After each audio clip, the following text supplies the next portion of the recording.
सही इंग्लिश पढ़ना, लिखना और बोलना सीखें। आज की बेसिक इंग्लिश क्लास में आज आप सीखेंगे इंग्लिश के महत्वपूर्ण शब्द, इंग्लिश के मोस्ट इम्पॉर्टेंट वर्ड्स जिनका इस्तेमाल आपको काफ़ी सारे डेली बेसिस पे जो सेंटेंसेस बनाते हैं, बोलते हैं या फिर लिखते हैं इंग्लिश में, उनमें पढ़ने वाला है। तो चलिए स्टार्ट करते हैं। बहुत ही इम्पॉर्टेंट वर्ड्स हैं। इनका यूज़ हम कौन से सिचुएशन में करते हैं, कौन सी परिस्थिति में करते हैं, कौन से सेंस में करते हैं, ये आपको आना चाहिए। तो चलिए स्टार्ट करते हैं। सबसे पहला जो वर्ड है हमारे पास है वो है मस्ट, MUST। मस्ट का हिंदी में मीन होगा अवश्य या ज़रूर। मतलब कि मस्ट अगर कहीं पर हमको संभावना दिखानी है, पॉसिबिलिटी दिखानी है, तब हम मस्ट का यूज़ करते हैं। यहाँ पर जो संभावना का जो स्तर होता है, होने की संभावना अधिक है, कोई भी काम है होने की संभावना जब अधिक है तब हम मस्ट का यूज़ करेंगे। 99% या फिर श्योर है कि ये तो होना ही होना है, ऐसी संभावना है, ये काम होना ही होना है, तब हम मस्ट का यूज़ करेंगे। और हम यूज़ करते हैं ज़ोर देकर कोई काम करने की सलाह देने के लिए भी हम मस्ट का यूज़ करते हैं। सेंटेंसेस देखें, जैसे कि तुम्हें ज़रूर जाना चाहिए। आप ज़ोर देकर मान ले इसे, या फिर आप कह रहे हैं कि आपको तो ये काम करना चाहिए, मतलब जाने का काम ज़रूर करना चाहिए, जाना ही चाहिए। तो तुम्हें ज़रूर जाना चाहिए, हिंदी में चाहिए का सेंस आएगा, लेकिन आपको ऐसे समझना है कि यहाँ पर ज़रूर का सेंस हो रहा है कि तुम्हें तो ये काम करना ही करना है, ये ज़रूर करना है, करना ही है, इस तरीके से अवश्य करना है। इस तरीके से कोई सा भी सेंस हो सकता है।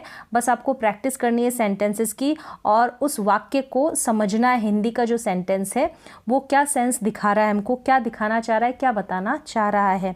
You must go, you must go तुम्हें जाना चाहिए या फिर तुम्हें ज़रूर जाना ही चाहिए, इस तरीके से कह सकते हैं। नेक्स्ट है उसे पढ़ना ही चाहिए। पढ़ना ही चाहिए, ज़रूर पढ़ना चाहिए या फिर अवश्य पढ़ना चाहिए। You must study, you must study. तो इस तरीके से पॉसिबिलिटी के लिए भी इस मस्ट का यूज़ किया जाता है और ज़रूर अवश्य का सेंस देता है हिंदी में। और किसी को कोई हम जोर देकर सलाह देते हैं, एडवाइस देते हैं कि ये तो आपको करना ही करना है, तब आप मस्ट का यूज़ कर सकते हैं और ऐसे वाक्य बना सकते हैं।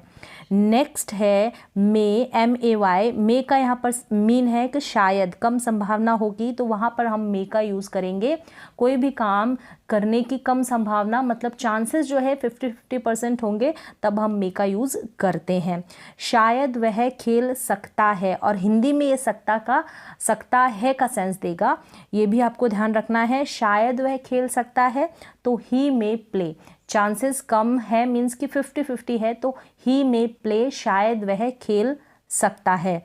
और शायद वे पढ़ सकते हैं तो दे में स्टडी, दे में स्टडी। स्ट्रक्चर भी आप जान लें। सबसे पहले सब्जेक्ट, इनके सिंपल सा स्ट्रक्चर है, आप सब्जेक्ट के बाद में लगा दें और फिर जो भी वर्ब दे रखी है वो लिखनी है। उसके बाद जो भी वर्ब की फॉर्म आएगी वो फर्स्ट ही आएगी, मे के बाद में भी और मस्ट के बाद में भी।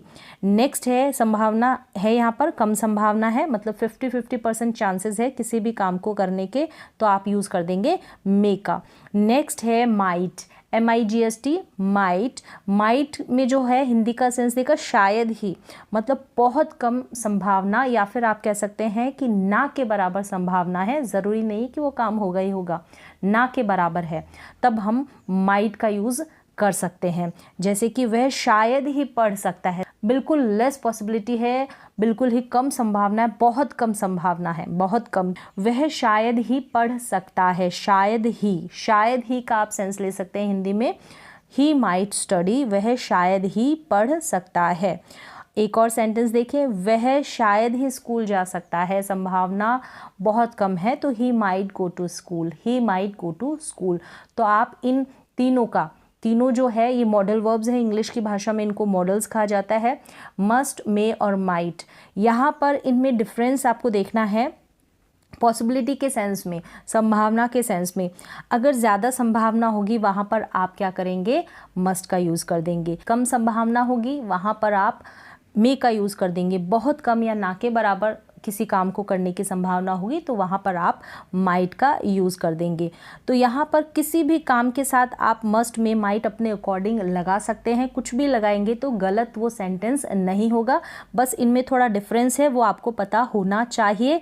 मतलब कोई काम करना ही करना है तो मस्ट का यूज़ कर देंगे, शायद हो सकता है, शायद नहीं भी तो मे का, और बिल्कुल ना के बराबर है चांसेस, तब हम माइट का यूज़ कर देंगे। तो मे और माइट की जगह किसी का भी यूज़ किया जा सकता है या किया जाता है, तो कोई गलत नहीं होगा। यहाँ तक क्लियर हो गया होगा। नेक्स्ट हम चलते हैं कैन की तरफ। कैन का मतलब होता है सकता है, यानी कि कोई भी व्यक्ति किसी भी काम को कर सकता है। एबिलिटी दिखाने के लिए आप कैन का यूज़ कर सकते हैं, और हिंदी में सकता है का सेंस देगा, लेकिन एबिलिटी की तरफ आपको ध्यान देना है। जैसे कि वह चाय बना सकता है तो ही कैन मेक टी, वह चाय बना सकता है तो ही कैन मेक टी। तुम तैर सकते हो, यू कैन स्विम, तुम तैर सकते हो, यू कैन स्विम। तो आप इस तरीके से कैन से रिलेटेड सेंटेंसेस बनाएं और प्रैक्टिस करें। जितने ज़्यादा सेंटेंसेस आप कैन को लेकर क्रिएट करेंगे, बनाएंगे, तो आप उतना ज़्यादा सीखेंगे। कैन के बाद आपको वर्ब की फर्स्ट फॉर्म का यूज़ करना है। नेक्स्ट हम चलते हैं शुड की तरफ। शुड का मतलब होता है कि कोई काम करना चाहिए, सलाह या उपदेश देना। तो कोई काम करना चाहिए, सलाह और उपदेश दे सकते हैं आप किसी को सलाह उपदेश दे रहे हैं, लेकिन ज़रूरी नहीं कि सामने वाला मान भी ले या ना भी माने, तो आप तो शुड को लेकर उसको सलाह उपदेश दे सकते हैं और सेंटेंसेस बना सकते हैं। इंग्लिश में सेंटेंस देखिए, तुम्हें मंदिर जाना चाहिए, तुम्हें यानी you should go to temple. तो शुड के बाद भी जो भी वर्ब आप यूज़ करेंगे फर्स्ट फॉर्म का यूज़ करेंगे। तुम्हें मंदिर जाना चाहिए, तुम्हें पढ़ना चाहिए, तुम्हें खेलना चाहिए, तुम्हें समय पर सोना चाहिए। इस तरह के सेंटेंसेस आप शुड को लेकर क्रिएट कर सकते हैं। आपको वर्ब को इंग्लिश में लिखना आना चाहिए और सब्जेक्ट के तुरंत बाद आप शुड लगा के वर्ब लगा दे, वर्ब की फर्स्ट फॉर्म, और सेंटेंसेस बनाए। तुम्हें खाना बनाना चाहिए, you should cook, you should cook, या फिर यू शुड कुक फूड। तो कुक का यूज़ कर देंगे, कुक का मतलब खाना पकाना ही होता है, तो यू शुड कुक, इस तरीके से। तो शुड का यूज़ भी आपको आ गया होगा। नेक्स्ट है कुड। कुड का मतलब है कोई काम कोई व्यक्ति कर सका या कर पाया, या फिर नहीं कर सके, या फिर कोई काम आप नहीं कर पाए या नहीं कर पाया, तो आप इस कुड का यूज़ कर सकते हैं। जैसे कि तुम खेल पाए, यू कुड प्ले, तुम खेल पाए, यू कुड प्ले। अगर तुम नहीं खेल पाए या नहीं खेल सके तो you couldn't play, you couldn't play. Negative भी बनाए, इसके नेगेटिव भी बहुत यूज़ किए जाते हैं। तुम पढ़ सके, यू कुड स्टडी, तुम पढ़ पाए या फिर तुम पढ़ सके तो यू कुड स्टडी। मैं जा नहीं पाया या मैं जा नहीं सकी तो I couldn't go, I couldn't go. Could not का कॉन्ट्रैक्टेड फॉर्म है कुडंट, आप यूज़ करें और कुड से रिलेटेड सेंटेंसेस बनाएं और प्रैक्टिस करें। जैसे कि मैं सो नहीं पाया, मैं खेल नहीं पाया, मैं पढ़ नहीं पाया, मैं खाना खा नहीं पाया। इस तरीके से नेगेटिव बनाएं। मैं खेल सका, मैं पढ़ पाया, मैं खेल पाया, मैं खेल सका, मैं खेल पाया, मैं टीवी देख सका, मैं पढ़ाई नहीं कर पाया। मतलब जो भी सेंटेंसेस आपको दिख रहे हैं, पाया, पाई या नहीं कर सके, नहीं कर पाए, तो आप कुड को लेकर बनाएं और प्रैक्टिस करें। जितने ज़्यादा बनाएंगे सेंटेंसेस उतना ज़्यादा आप सीखेंगे। बनाएं, बोलें और प्रैक्टिस करें। हैज़ और हैव मतलब किसी के पास कोई चीज़ है, कोई वस्तु है, तब हम यूज़ करते हैं हैज़ हैव का, हैज़ और हैव का। बस आपको इतना ध्यान रखना है, हैज़ का सब्जेक्ट कौन से होते हैं, हैज़ मतलब कौन से सब्जेक्ट के साथ यूज़ किया जाता है, और हैव तो मैं बता देती हूँ, आई, वी, यू, दे और प्लूरल सब्जेक्ट के साथ हम हैव का यूज़ करेंगे। हैं क्या चीज़ है, मेरे पास पेन है तो आई हैव अ पेन, तो आई के साथ हम हैव का यूज़ करते हैं। उसके पास कंप्यूटर है, ही हैज़ अ कंप्यूटर। तो आपके पास क्या क्या चीज़ें हैं वो लिखे इंग्लिश में, आई के साथ तो हैव ही लगेगा, और किसी के पास कोई चीज़ है तो आप उस किसी दूसरे की बात कर रहे हैं तो यानी शी और ही का यूज़ करके हैज़ लगाएं और प्रैक्टिस करें। नेक्स्ट है उसके दो भाई है। अगर आपको ऐसा बताना है कि मेरे एक फ्रेंड है, उसके दो भाई है, उसके एक बहन है, तब भी हम हैज़ हैव का यूज़ करते हैं। जैसे she has two brothers, she has two brothers, तो उसके पास दो भाई है। इस तरीके से आप प्रैक्टिस कर सकते हैं। हैड का मतलब किसी के पास कोई वस्तु थी या कोई चीज़ थी, पास्ट की बात हो रही है, कोई वस्तु थी या कोई चीज़ थी, तब हम हैड का यूज़ करेंगे सारे सब्जेक्ट के साथ। जैसे कि मेरे पास कार थी तो आई हैड अ कार, थी, आई हैड ए कार, अगर है तो आई हैव अ कार हो जाएगा। उसके पास कहानी की किताब थी, ये बनेगा she had a story book. Has की जगह आप हैड कर लें, यहाँ पर करेक्ट कर लें, she had a story book, थी ना इसलिए। हैविंग टू का मतलब है पढ़ रहा है। किसी को कोई काम पढ़ रहा है या किसी को कोई काम पढ़ रहा था या फिर किसी को कोई काम करना पड़ रहा होगा, तब हम यूज़ करेंगे हैविंग टू का टेंसेस के अकॉर्डिंग।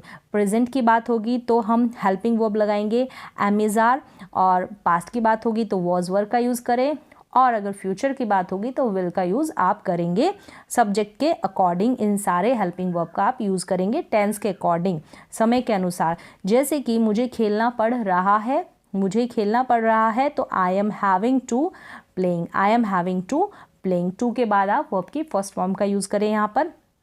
मुझे खेलना पड़ रहा था तो I was having to play, आई के साथ वॉज लग गया क्योंकि समय चेंज हो गया, टेंस चेंज हो गया, था की बात हो रही है, पास्ट की बात हो रही है, और आई के साथ हम वॉज का यूज़ करते हैं। तो आपको पता होना चाहिए कौन से सब्जेक्ट के साथ इज़ आर एम का यूज़ होता है, वॉज वर का यूज़ होता है, ये आपको क्लियर होना चाहिए। मैं बता देती हूँ, आई के साथ आप एम का यूज़ करेंगे, आई के साथ एम का, ही शी इट और सिंगुलर सब्जेक्ट के साथ आप इज़ का यूज़ करेंगे, वी यू दे और प्लूरल सब्जेक्ट के साथ आप आर का यूज़ करेंगे, आई के साथ आप वॉज का यूज़ करेंगे, ठीक है। ही शी इट और सिंगुलर सब्जेक्ट के साथ भी आप वॉज का यूज़ करेंगे, वी यू दे और प्लूरल सब्जेक्ट के साथ आप वर का यूज़ करेंगे, और विल का यूज़ आप सारे सब्जेक्ट के साथ करेंगे। मुझे खेलना पड़ रहा होगा, फ्यूचर की बात हो रही तो I will having to play, I will having to, इस होगा के लिए हमने विल लगाया है, I will having to play. Clear हो गया होगा। नेक्स्ट है अबाउट टू, कोई काम करने वाला है, कोई काम करने वाला था, कोई काम करने वाला होगा, तब हम अबाउट टू का यूज़ करेंगे टेंसेस के अकॉर्डिंग। आप हेल्पिंग वर्ब चेंज कर दे, प्रेजेंट के अंदर एम इज़ आर, पास्ट के अंदर वॉज वर, और विल करेंगे आप फ्यूचर के इस्तेमाल में। फ्यूचर का जब सेंटेंस बनाएंगे तब आप विल का यूज़ करेंगे। मैं जाने वाला हूँ, I am about to go, मैं जाने वाला हूँ, I am about to go. मैं जाने वाला था तो I was about to go, change हो गया, आई के साथ वॉज लग गया, मैं जाने वाला था की बात हो रही है पास्ट की, मैं जाने वाला होऊंगा या होंगी तो I will about to go. इस तरीके से आप सेंटेंस बनाएं। यहाँ पर टू के बाद वर्ब की फर्स्ट फॉर्म का आप यूज़ करेंगे। अब आगे चलते हैं हम। अब आगे आप सीखेंगे एम इज़ आर का यूज़। कर्ता की अवस्था के बारे में बताता है। एम इज़ आर सब्जेक्ट की जो अवस्था है, मतलब कि कोई कुछ है, कहाँ है और कैसा है, प्रेजेंट की बात हो रही है, तब हम क्या करेंगे, इज़ आर एम का यूज़ इनका करेंगे। जैसे कि मैं खुश हूँ, आई एम हैप्पी, मैं दुखी हूँ तो आई एम सैड। इस तरीके से आप सेंटेंसेस बनाएं कि आप कोई भी जो करता है सब्जेक्ट है, कोई कुछ है, कहाँ है और कैसा है, ऐसा बताना होता है, तब हम इज़ आर एम का यूज़ करते हैं। यहाँ पर एक्शन आपको नहीं दिखाई देगा, मतलब कि वर्ब क्रिया नहीं दिखाई देगी, कोई काम होता हुआ नहीं दिखाई देगा। नेक्स्ट है वॉज वर। वॉज वर में भी अवस्था के बारे में बताया जाएगा, जैसे कि कोई कुछ था, कहाँ था और कैसा था, तो यहाँ पर भी एक्शन नहीं होगा वॉज वर के साथ। यहाँ पर सब्जेक्ट जो करता है उसकी अवस्था के बारे में बताया जाएगा, जैसे कि मैं खुश था तो आई वॉज हैप्पी, मैं दुखी था तो आई वॉज सैड। इस तरीके से आप सेंटेंसेस बनाएं। नेक्स्ट है विल बी। इसमें भी विल भी आपको अवस्था के बारे में बताएगा। यहाँ पर कोई कुछ होगा फ्यूचर में, कोई कहाँ होगा, कोई कैसा होगा, तब हम विल बी का यूज़ करेंगे। जैसे कि वह खुश होगा तो ही विल बी हैप्पी, वह दुखी होगा तो ही विल बी सैड। आप बना सकते हैं ऐसे सेंटेंसेस और प्रैक्टिस कर सकते हैं। तो यहाँ पर जितने भी वर्ड्स मैंने बताए हैं इंग्लिश के हर एक सेंटेंस को बनाते वक्त बहुत ही काम आते हैं। तो आज के लिए बस इतना ही, मिलते हैं एक और एजुकेशनल वीडियो के साथ। तब तक के लिए थैंक यू सो मच।